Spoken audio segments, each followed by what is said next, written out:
Continuamos con el tema líderes cristianos. Hoy estaremos viendo un subtema bastante importante en la actualidad. Y este subtema tiene que ver qué hacer cuando un líder cae y quiere seguir sirviendo en la iglesia. La Biblia no permite que un líder espiritual continúe en su puesto si ha pecado y no se ha arrepentido. Sin embargo, la Biblia sí proporciona un proceso para la restauración de un líder que ha cometido un pecado. Siempre que haya manifestado un arrepentimiento, genuino y haya tomado medidas para corregir el daño causado.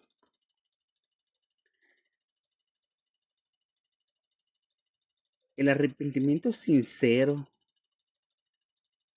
de un líder debe reconocer su pecado,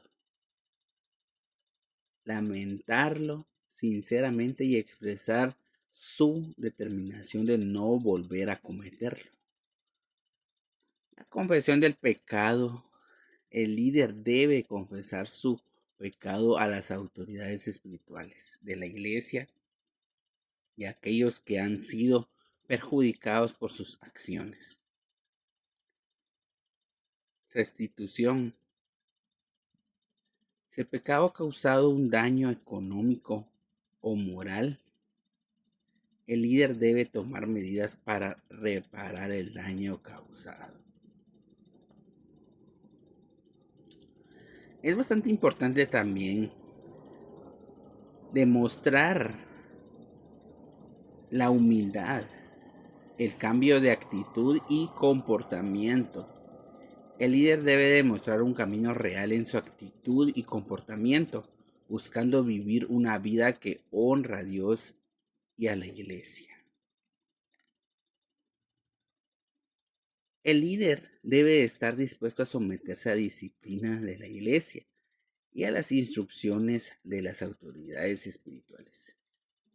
No importando qué medidas se apliquen, él debe de aceptar su error, que cometió un error y enfrentar la situación.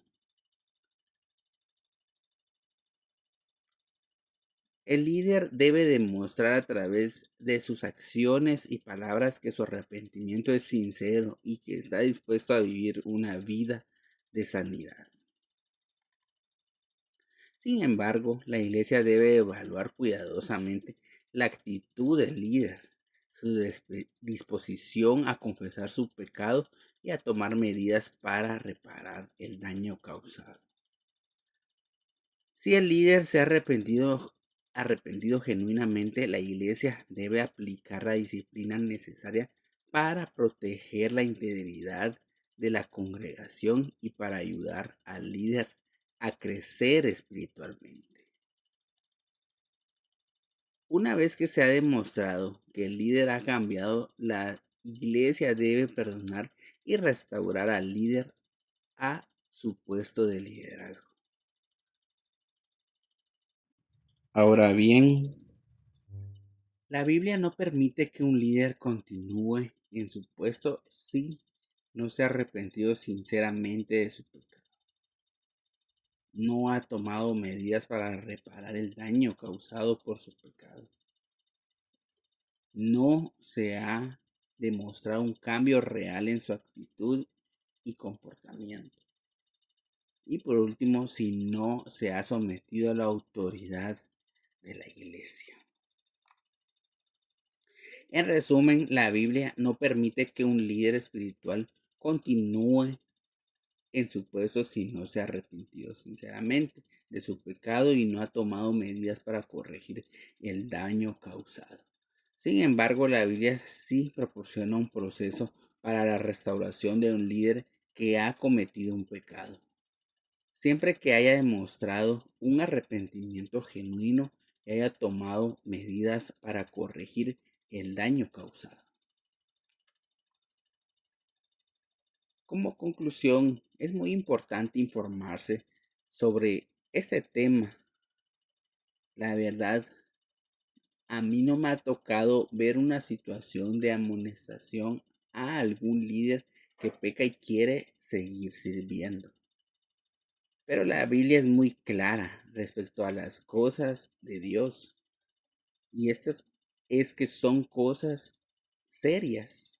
Y esto no se refiere a que debemos estar con cara seria y no mostrar gozo, sino en medio del gozo, el cristiano debe acatar un compromiso y asumir una relación seria con Dios, porque el Señor no es un juego.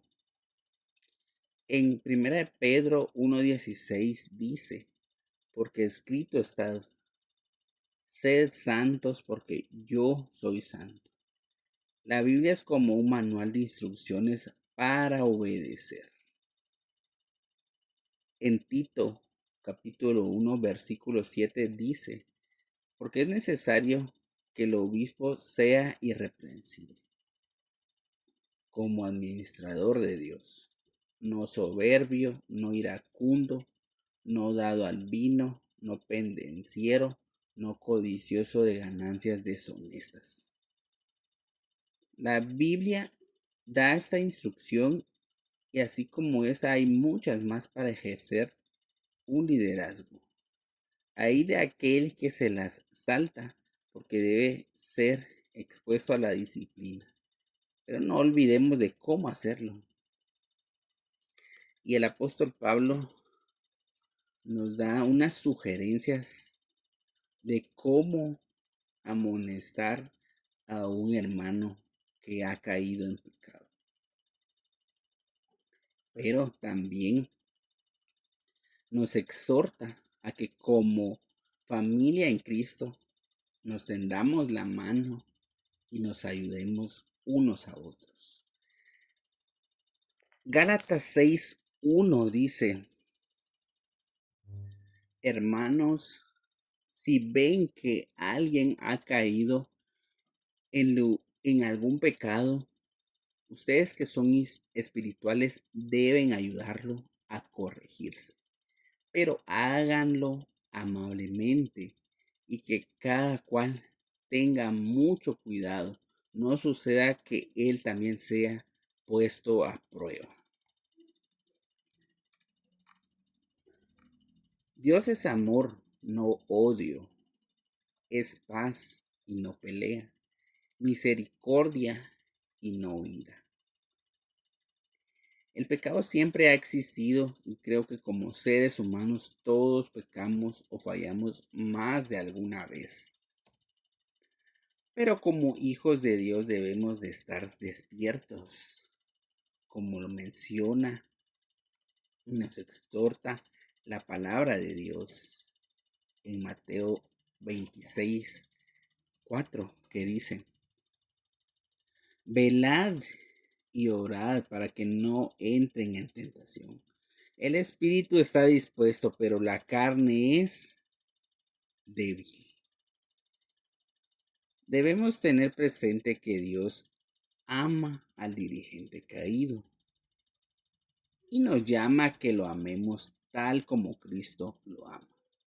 Pero no defendemos lo sagrado de la obra de Dios si no aplicamos disciplina a la manera de Dios, con gracia divina.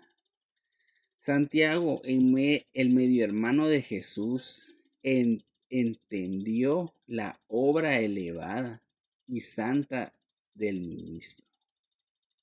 Por eso advirtió, hermanos míos, no haya entre ustedes tantos maestros, pues ya saben que quienes enseñamos seremos juzgados con más severidad. Santiago 3:1. Al dirigente que rehúsa arrepentirse y no quiere dejar su pecado, parte de ser juzgado con más severidad, incluye las consecuencias de la represión y expulsión.